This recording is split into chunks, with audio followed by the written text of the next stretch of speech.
کیا میں اس اللہ کے سوا ایسے معبود بنا لوں کہ اگر رحمان مجھے کوئی تکلیف پہنچانا چاہے تو ان کی شفاعت میرے کسی کام نہ آئے گی اور نہ وہ مجھے بچا سکیں گے؟ یقیناً میں تو اس وقت واضح گمراہی میں ہو جاؤں گا۔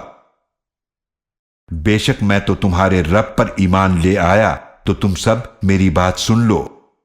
اسے کہا گیا کہ جنت میں داخل ہو جاؤ۔ اس نے کہا، اے کاش کہ میری قوم جان لیتی کہ میرے رب نے میری مغفرت فرما دی اور مجھے عزت والوں میں شامل فرما دیا۔ اور ہم نے نہیں نازل فرمایا اس کی قوم پر اس کے بعد آسمان سے کوئی لشکر، اور نہ ہم نازل فرمانے والے تھے۔ وہ تو صرف ایک زور کی چیخ تھی، پھر اچانک وہ بجھ کر رہ گئے۔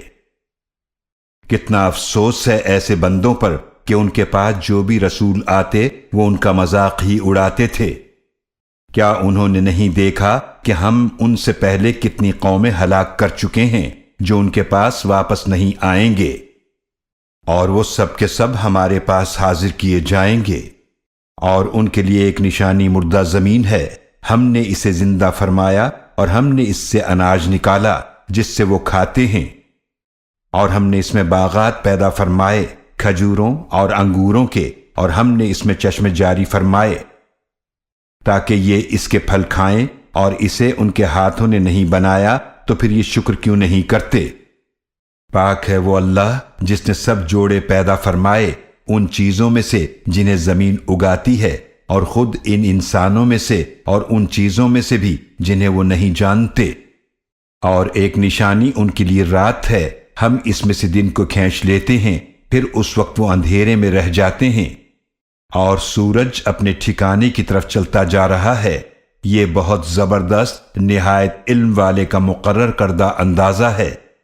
اور ہم نے چاند کی منزلیں مقرر فرما دی یہاں تک کہ وہ واپس کھجور کی پرانی ٹہنی کی طرح ہو جاتا ہے۔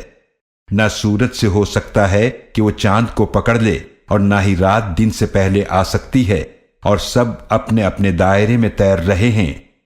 اور ایک نشانی ان کے لیے یہ ہے کہ ہم نے ان کی اولاد کو سوار کیا بھری ہوئی کشتی میں، اور ہم نے ان کے لیے اس کشتی جیسی اور سواریاں بنائیں جن پر یہ سوار ہوتے ہیں، اور اگر ہم چاہیں تو ان کو غرق کر دیں، پھر نہ کوئی ان کی فریاد سننے والا ہو اور نہ وہ کسی طرح بچائے جا سکیں گے، مگر یہ ہماری رحمت ہے اور ایک مدت تک کا فائدہ ہے۔